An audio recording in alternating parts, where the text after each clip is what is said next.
Hey guys, Matt Allen here. Welcome back to Tactical Bassin. Today we are talking about sight fishing, talking about bed fishing, catching those spawning bass. But today we're not necessarily going to talk about those traditional methods, the things that you're used to. We're going to talk about some different ways of doing it, where to look for these fish, how to find them, what baits to throw so that you can catch a big bass this spring.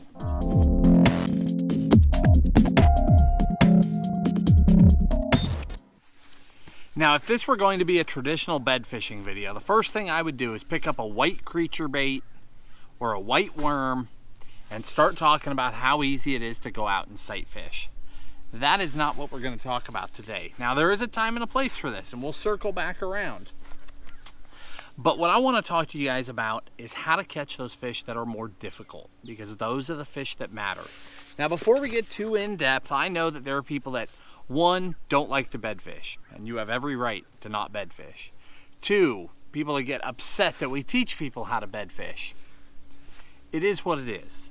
In most of the country, bed fishing is perfectly legal. It's very fun.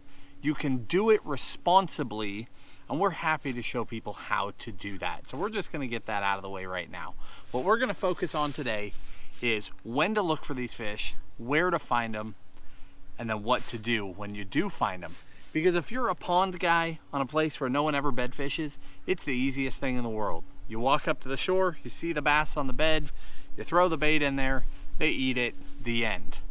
But if you're out on a big fishery where there's a lot of pressure, it is not easy. You guys already know that. Seeing them is one thing. Getting those fish to actually take the bait can be a nightmare. It can take forever. The longest I have ever successfully gone after a big bedfish was just over 8 hours. That fish was over 10 pounds, and I did eventually catch her. Now, in hindsight, I don't think it would have taken that long to catch her today with all of the knowledge that I've gained in years since, but it can take a very long time. The longest I have unsuccessfully worked a bedfish was 2.5 days. On a fish that I felt was over 15 pounds, and I never got that fish. Now, let's talk about how to do this, because it can be that tough. First off, typically bed fishing starts when your water temps reach about 62 degrees. If you are either not on a boat or don't have a way to gauge water temperature, bed fishing typically starts right after all of the trees start to bloom. That's what you're looking for. If the trees start blooming, it's time to go look. Boy, we have got some wind now. Went from sunny to cloudy in a hurry. That's springtime right there. So, low 60s, but it can happen sooner. I've seen them spawn in 57, 58 degree water. Smallmouth can go even earlier. But if you were gonna take one shot, 62, 63 degrees, that's your time. Now, as far as what you're looking for, it's going to change lake to lake. But we know that the bulk of bass are going to be headed to the back of the pockets. We talked about that in the Where Do the Bass Go in the Springtime video that we just did. They're headed to the backs of the pockets, up onto spawning flats, shallow areas, typically with hard bottom. Given a choice, they're always going to clean off hard bottom, gravel or rock or something like that. Mud is the last thing that they will choose. But in some lakes, they don't have a choice. You'll even see them sitting in, if you have standing timber, they'll sit in the V of a branch of the tree, or they'll sit up on the lower unit of boats in a marina. But most of them are going to be up on that hard bottom, right up shallow, where those eggs can sit in the sun. Some lakes, those beds are going to be bright white. Other lakes are going to be black. Other lakes are going to be blue. All it is a bass comes in and they fan the bottom before they spawn, and they create a clear spot. So whatever the rock actually is, whatever color it is, that's what you're looking for. Now, as far as baits go, we're going to jump into this because I keep the baits pretty simple. But before we get there, I'm going to talk to you about glasses, because this is critical information. You see that day in and day out, eye surrenders are what we wear, by the way. Tim and I both wear the same glasses. Gray lenses. That's what I wear day in and day out. It is not what I wear when I sight fish. There are 2 lens colors that I use to sight fish. Let me explain this so that you fully understand it. Grays are better for your eyes day after day after day. They block the most light. They're the most comfortable when you're out in the sun. Ambers are gonna light up the water. They're gonna make it bright and bold so you can see down in there. Of course, they're all polarized. You have to have that. But amber lenses are going to let you see really deep. So if you've got crystal clear water, amber is the way to go. It's gonna light it up. It's gonna make all the colors pop and the fish are gonna stand out. Now, if you have some stain in your water, there's sediment, especially in the water. If you have either algae bloom in the water or you have debris, like you still got rain coming through and you've got actual debris in the water, it's a little bit muddy, then you actually want to go away from ambers. You want to go to copper lenses. Copper sees through debris in the water better than amber, but amber will light up the bottom in clear water the best. So normally I wear grays. Bed fishing, I wear ambers. Unless I've got murkier conditions, then I wear copper. Of course, we're gonna link all this stuff down in the video description for you to make it really easy. And as sunglasses go, the glasses Tim and I wear are not that expensive and they are phenomenal for sight fishing. Now the baits themselves, I'm gonna break this down pretty easily. I don't throw a lot of creatures and I don't throw a lot of big worms. I throw small worms. So starting off, the Ned Rig has become one of the main things that I throw. I would use a Ned Rig and a tube interchangeably, both with an exposed hook. It works really well. The Ned in particular, because it stands up off the bottom most of the time. And you don't have a lot of spacing between where your hook is going to be and the tail of the bait. See, a bed fish is typically not trying to eat the bait. Sometimes they are. Most of the time, they just want to get it off of the bed. So using a bait where you don't have a whole lot of tail, if I use a 7-inch worm, they're almost always going to pick it up by the tail, carry it off the bed, and drop it. And they'll do it over and over and over again, and you can't hook them. But by shortening up the bait, I've got a hook that's halfway back. I have way better odds of them fully eating the bait. So when I do use a worm, I use a smaller worm. Now I do a lot of drop shotting. Drop shotting is probably one of the top 2 or 3 ways that you can catch a bedfish. The reason why is that you can use a heavy weight to spend a lot of time in the bed. So you flip in there, you get that big weight and it sits down on the bottom. You can get a lot of action and movement out of the worm itself without actually moving forward off the bed.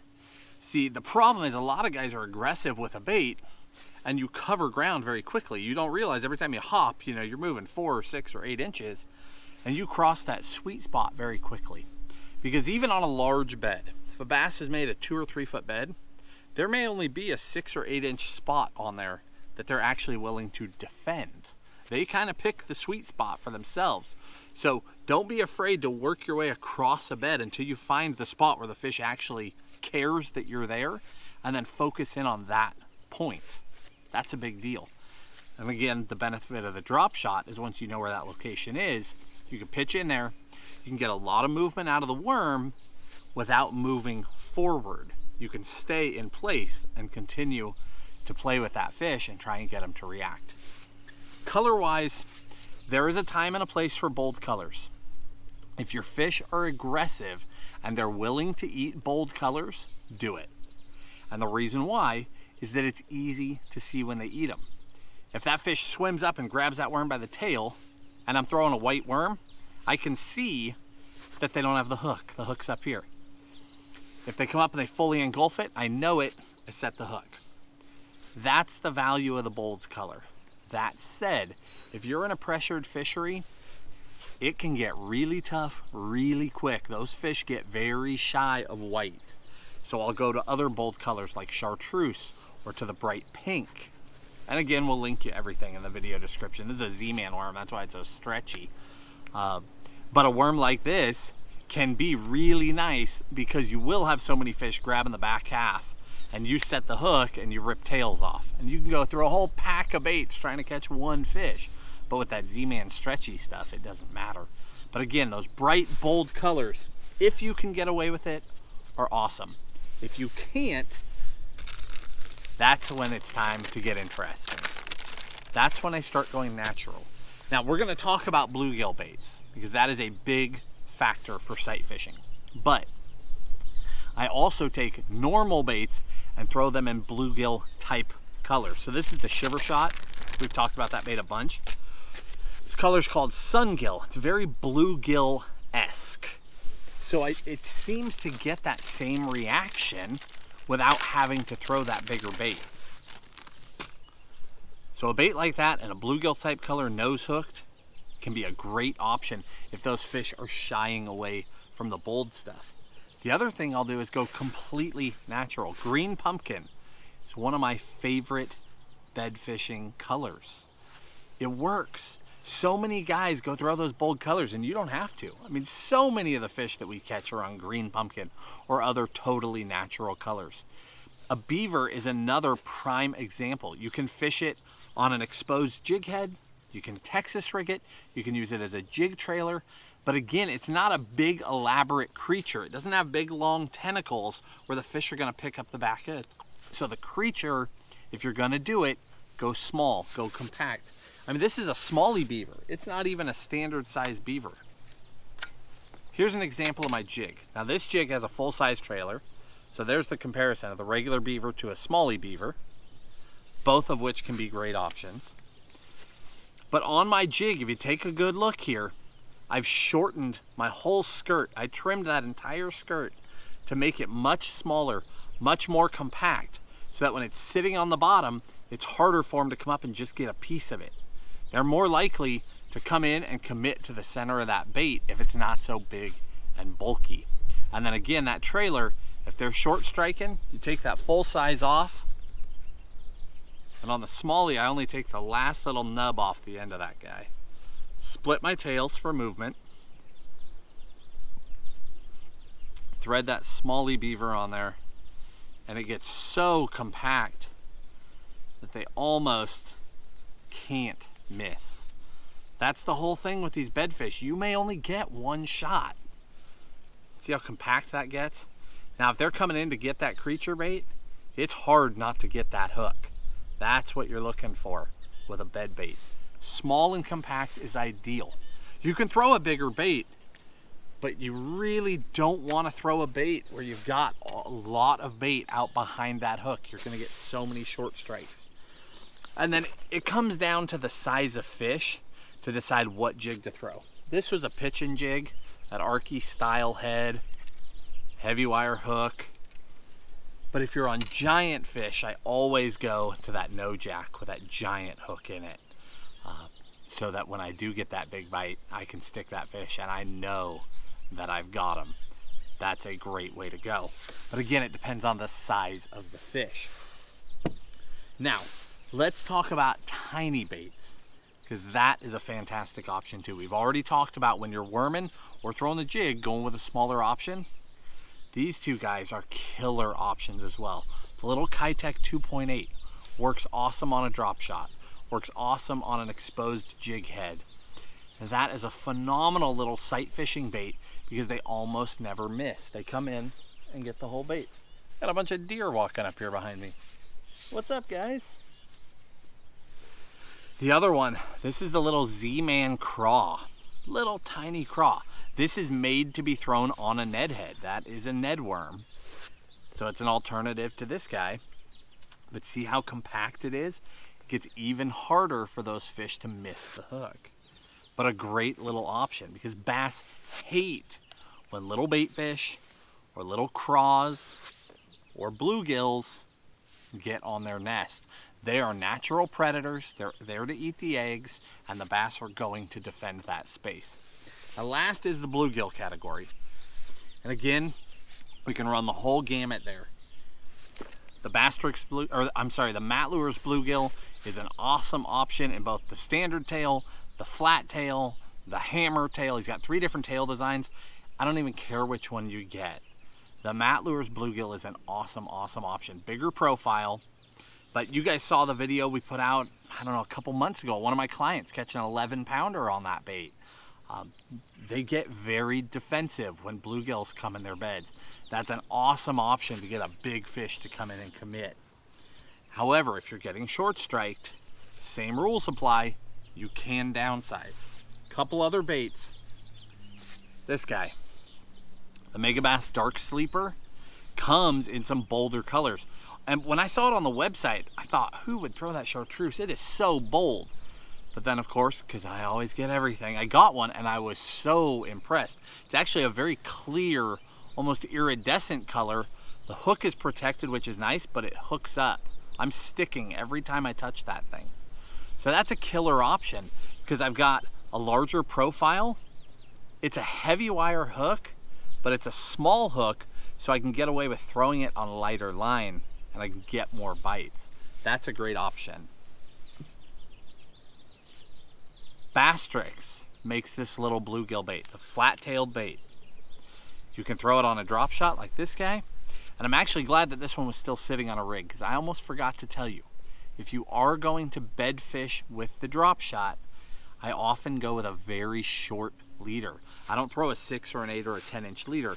You want that bait down near the bed. So when you shake it, it's right there and then settles in the bed. You can rig these guys vertically. You can turn them sideways. You can also put them on a jig head. Like on a shaky head, they fish awesome on a shaky head. But this little bait, it comes in a bold color like this and in a natural color. It's been working for so many years. Years ago, our friend Fish Chris, he caught his 18.4 on a bed on one of these. An 18-pounder. I mean, they work. You can rig it all sorts of different ways. Last but not least is this little storm bluegill. This is a cheap bait. I don't remember what they cost. A couple bucks. A really inexpensive little bluegill bait, and they work. We've seen fish over 10 pounds come into the boat on them. It's amazing. One of our good friends was out with us last spring out here on Clear Lake. Caught a 10-pounder on that little storm bluegill. Caught a lot of big largemouth on them, a lot of big smallmouth. I take the stinger hook off completely. You don't need it because the bait is so small and so compact. Look at it next to a mat lures. I mean, it's very small, very compact. So fish it with just the jig hook. They're going to eat it whole. It's practically the same size as that Bastrix bluegill. They eat this whole. But that is a killer option on a budget, and it does work. So guys, what it boils down to, here's the, we'll do a quick recap. You need good glasses. We're still going to circle around to how and where to see these fish, but you need good glasses. Simplify your baits. Shorter, compact baits. Don't be afraid to throw bold colors like the magazines tell you, but be prepared to go natural. You can get way more bites. You need to be more careful when you're going natural because you don't know when they've fully got it. You can't see it as clearly, so I tend to check a lot more. I don't just hammer home a hook set because if they've got the back end of that bait and you hammer home a hook set, you're going to scare that fish. They're not going to eat again. So if I'm throwing natural where it's harder for me to see and I think they might have it, I give them the little pull test. Because if you don't set, even if they spit it out, typically they'll eat it again. So you can check, and if they're there, stick them. But you don't want to just go swinging for the fences. You see guys swinging on bedfish, over, flip back in, swing, back in, swing. That is not the way to do it. That's not how we fish for anything. Throw it in there. If you think you're bit, if it's on a white bait and you see that they've got it, stick them. If it's on a natural bait, check yourself, then swing on them. Adjust your gear accordingly. You don't need big giant gear unless you know you're on a big giant bass. Don't be afraid to use a spinning rod with some lighter line and let those fish run. You can have a blast even with the smaller males. But the key to catching those big females, in my opinion, this is the biggest tip I'm going to leave you with, is to not catch the males. Since I was a kid, I read the same articles, I see the same videos, I've watched all the same tournaments. The pros will catch these males, throw them in the live well, and then try and catch the female. Does it work? It can. It is not what we do. I truly believe that leaving the male alone is the best way to catch the big female. I just continue to work that bed, and if that male's in there picking that bait up, I just let him do it. I just don't swing on him. Just let him do it. And eventually that female will get tired of watching that go on. She'll come in, she'll take over. Again, where you're looking for these fish is when that water starts to warm up, trees start to bloom. Start checking the backs of pockets, the backs of coves, big, open, expansive flats.